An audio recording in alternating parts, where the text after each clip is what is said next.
Hey, this is Chantal Girardi from Online Business Marketing, and today I'm going to be talking about joint venture marketing. It is the smart way to grow your audience and to grow your email list. Now, remember, I always choose my words very carefully. So when I say a great way to grow your audience, I'm talking about social media marketing audience, your fans, your followers. And then your email list, well, because that is one of the most important things ever for you to need to be doing on an ongoing basis is grow your email list. And that certainly for the next quarter is going to be one of my major priorities in my business. Now that we finally sorted out a whole lot of hinky things that needed sorting. So a lot of marketing consultants and a lot of marketers very much don't talk about this method. And I think it's because they really want you to rely on paid advertising to grow your audience and to grow your followers and your email list. However, joint venture marketing is such a fantastic way to be able to do that. So alone we do so little, but together we can do so much. That was by Helen Keller. And a lot of people are feeling like it takes so long to grow a Facebook page. So, for example, Clint's got a very new Facebook page. And I remember when Alison started, and Alison had like so few people on her page. And Alison actually put in the chat box now how many years it's been and how many you have, because that will motivate poor little Clint who's starting from the very beginning. So it can feel really slow when you're starting out, and it can be super frustrating. And we've spoken about other ways that you can obviously, grow your fans and your followers, referral partnerships, Facebook group marketing. But today really is how do we do that with joint venture marketing?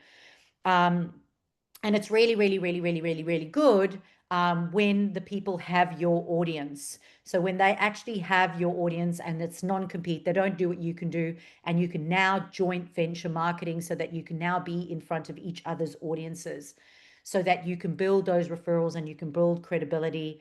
And it's a win-win, right? For everyone, a win-win.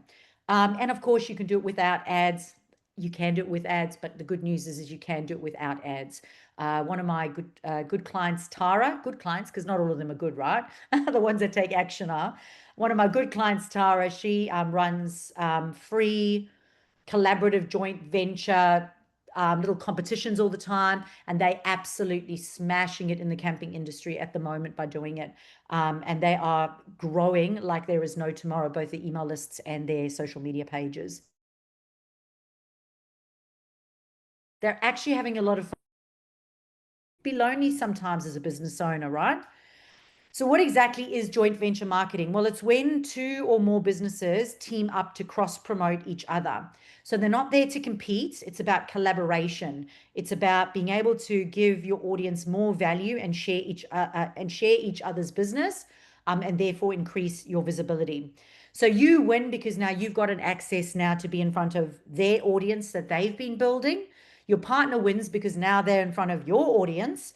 And the audience wins because they're now being introduced to a trusted partner. Okay. So I always say this, be careful who you get into bed with because you can get a rash, right? So for me, when it comes down to joint venture marketing, you're going to do it with businesses that are aligned with your same values and the same principles. Now, this happens to me all the time, and it's a horrible thing to have to talk about, but but it's a real true thing that happens all the time. Is I get these startup businesses coming to me and saying, Chantel, can we do a joint collaboration? Can I, be in front of your audience and offer all this value? And I've got all these amazing things. And I go, you're amazing. I love your passion. I love your enthusiasm. I love what you're trying to do. I understand what you're trying to do, but what's in it for me? You don't have an audience. You don't have an email list. And I'm not trying to be a douchebag, but if we're going to do a joint venture, it has to be win-win. So it's like you're going to leverage my community, you're going to leverage my audience. I've taken years to build this, and now I'm just going to give it to you. So it does need to be win-win energetically. It does obviously need to be win-win as well practically, because another of the huge problems that we often see is that when we decide to get into a joint venture, and it happened here at a massive conference they had on the Gold Coast. I was called in 3 days before the Ziggy. 3 days before the conference, they called me in and they said, Chantel, we've got 10 collaborators. And everybody agreed to send it out to the email list, to sell tickets on their pages, to create the events, to market it. Not one, only the primary person did it, and the other 9 did not do it. And they were paying thousands of dollars to be at the Mantra Hotel, thousands, and they had sold. I actually went down there to go and check it out because they were distraught. And they're like, Chantel, what can you do? And I'm like, you've literally come in right at the end and asked for my help. Like, what you should have done is get a shambuk, South African terms, and whip those people into shape, because really they should have been pushing those tickets out to their audience. So you do want to make sure that you're also playing with people who know how to play the game. So it's a win-win. So why do joint ventures work? Well, Forrester research found that 84% of businesses using partnerships see faster growth. Okay, 84% faster growth with partnerships. Nelson reports that 92% of people trust recommendations from those they already know.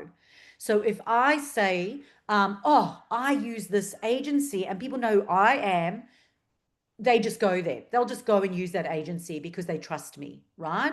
But with that trust comes power. Power. I'm never, ever, ever going to misuse that trust and send them down a pathway of something that's not good for them. I actually had a past client connect with me and say, Chantal, I think we need your help again. And I actually said to her, no, you don't. You don't need my help. You actually need a virtual assistant. So you better spend your money with a VA, because I've given you the strategy. You just need a VA now. Coming to me for more strategy is not going to get it implemented. And she was like, thank you. You just like outsold yourself. And I went, yeah, I did. I'm not going to bullshit you. So you just got to be honest, and you're not going to misuse that, that referral relationship as well. You got to do what's best for the client, what's best for the partnership. So let's have a look. So, okay, so when do you use joint venture marketing? A lot of people use it when they're launching something new, like launching a new product, launching a new service. Maybe there's an event coming up. Often it's to fill a sales pipeline with warm leads. So, for example, when I went to New Zealand, Deborah Chantry Taylor from EOS, she said to me, oh, Chantel, come over here. Let's do a joint venture. You market to all the Australians I'll market to all the New Zealanders we know. And we ran this event, and we had, it was a paid event. And I think we had 30 businesses that came. So now I'm now introduced to her email list of a couple thousand, and she's introduced to my email list of a couple thousand, and we both have the same clients. We've both got scaling 7-figure businesses that are growing with marketing teams. So then it's about building or refreshing your email list with quality subscribers. So it's really important to note that if your business takes a little turn in direction, your email list has to take a bit of a turn in direction as well, right? My entire email list was built with startup businesses that were learning to get marketing strategies themselves. As our business has grown and as we've done more group training, our list is now changing to people who are scaling with marketing virtual assistants or in-house marketing managers. So it's important that we now go out and continue now to find new people that we can be in front of to now grow that email list and get more qualified quality leads. And then, of course, you're going to be using joint venture marketing as well, so that you don't have to rely on paid advertising. As I said, you can run, for example, a competition. You can run that with ads, go for gold. But at the end of the day, you can actually run it quite well organically without ads. So who makes the best joint venture partners? I already spoke about things like, non-competing. So you don't want somebody that competes against you. ChatGPT kept saying that, I should collaborate with business coaches, but I find business coaches like to think they do the marketing part, and they do cross over a little bit, but it's never to the extent that I do it. But the irony is many of them don't actually refer, which sucks. I'm sure there are some out there who would, but many don't. Actually, I do have one. I have one lady who has referred one of her clients to me, which is awesome. And then, of course, I said the values. Just don't forget about the values. You want to make sure that they've got the same values as you and they can play the game. So 2 examples. So if we look at service-based businesses, there could be like a bookkeeper with a payroll software provider. You could have a chiropractor with a yoga teacher. You could have a web designer with a copywriter. For e-commerce examples, you could have a hiking gear brand with a portable stove company. You could have a skincare brand with a natural makeup line. You could have a boutique wine label with a cheese subscription box. So it's just like what 2 things would pair quite well together. I know we did a joint venture collaboration with a mechanic, and with the, what is it called when they do the air conditioners, car air cons, regases. So the mechanic never does that. And the car aircon guy, he never does that. So now they started doing joint venture marketing, which helped both their businesses. And they were in the same, like the same sort of like, what are they called? Complex, same commercial complex. So it was really good. So the key is to ask yourself, would my audience genuinely thank me for introducing them to this partner? All right, so let's have a look at how you would execute some of those joint venture partnerships. Firstly, we'll start with email list building tactics, because the number one rule of social media is to get an email address. The number one rule of the website is to get a qualified quality email address. Okay. And you'll be happy to note that last week I tested my homeschool students that I'm training at the moment in marketing, and they all got that one straight away when I said, what's the number one role of the email list? So I'm really happy that we've got kids between the ages of 14 and 17 that are learning this shit. All right, so number one, email list building, shared opt-in pages. All right, so you create a single landing page with all partner logos, offering one freebie, a challenge, or a giveaway. All signups go onto a shared list, so you only want one list, and there needs to be obviously permission checkboxes, right? So they've got to tick the permission checkbox where they agree to be subscribed to all the business owners. I know I'll use Tara as an example again. Tara, she does mattress toppers. She will then do a collab with a company that does the sheets, the fitted sheets for the mattress toppers. And then I think she's got like somebody else who does the caravan pillows. And they three of them will do like a collab, which is amazing. List swaps. So you email your audience promoting your partner's freebie while they do the same for you. So for example, my podcast producer, I will email out about, hey, do you need a podcast producer? Here we go. You can use Pod Pro Australia. He will email out to his database going, hey, do you need a marketing strategy or someone to train your virtual assistants? So that's an email swap. And what you do is you basically agree to once a month, and you could say, look, once a month, I'll go out to yours, you go out to mine, right? The only way I like this personally is if there's full disclosure and a week afterwards, they actually give you a report, because I have paid to be a sponsor of expos before, and they have said, oh, I've emailed you out to our community. And I'm like, well, I'm on your list and I never saw it. Like, so I do like full transparency, and it's like, show me your open rates, show me your click-through rates. I actually want to see, what the result of that opportunity was. Co-branded lead magnets. So for example, a nutritionist and a PT and a sleep coach, they could create a total wellness starter kit, and each will get access to the emails of anyone who downloads it. So, which is super cool, right? And it's fun. Let me just put that in here again. It is fun to do collaborations. When you're doing stuff on your own, it can be really, really boring and lonely and yucky. But doing combined stuff can actually be super cool. I recently did a joint venture. I just get thrown into these things, but one of my clients owns a brewery on the Gold Coast.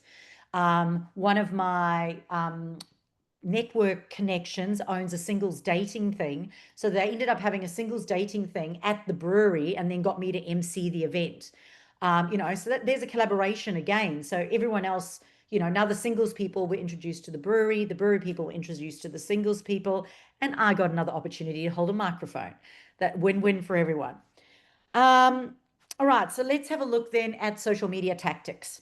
So co-hosted live. So this is pretty cool. So you could run like a LinkedIn and Instagram or Facebook live together, each promoting it to each other's followers. So for example, you could do a Facebook live in my group. I could do a Facebook live in your group. We're now in front of each other's community. A lot of people do this.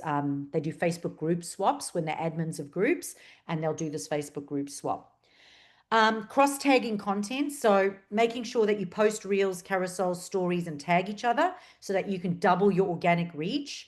Don't forget to invite them as a collaborator on Instagram. And then don't forget to let them know that you invited them as a collaborator, because most of them don't check their notifications and most of them don't accept it. And we find like 3-4 months later, we're still saying, could you please just go in and tick connect? And then it goes onto their profile as well. So now you're in front of their audience and they're in front of your audience.